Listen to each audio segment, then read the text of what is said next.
When I'm out fishing in the fall, I like to use a lot of different baits and methods to help me understand the fishery, and ultimately I let the fish tell me what they prefer.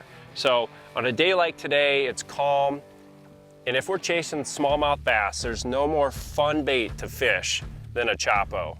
This is actually a 75 size. It's a very easy bait to fish, and the fish really respond to this prop tail action. I also love crankbaits. I've developed crankbaits for years, over 11 years at my time at Berkeley. And this new Money Badger crankbait, this is an aggressive action bait. It's a perfect smallmouth choice for the fall. I like to actually cast over the rocky structures, whether it's a point, rock pile. It's a go-to option in the fall. Another perfect option in the fall is a jerkbait. And this right here is a Hit Stick 13.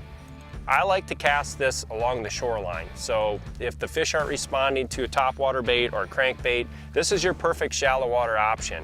And you won't ever see me on a lake without a jig. I always fish jigs. It may not be my first or second choice, but they certainly are productive. And I like a max scent flatworm on a half-head jig. And I like fishing these, just pitching them along the weed lines, remnant weed lines in the fall. If you can find those, that's where the fish are gonna be. So hopefully you can take these 4 baits into consideration on your next trip and help you catch more fish. Thanks for watching. Hit the subscribe button and click on the bell to stay up to date with the latest tips and techniques to help you get the next bite.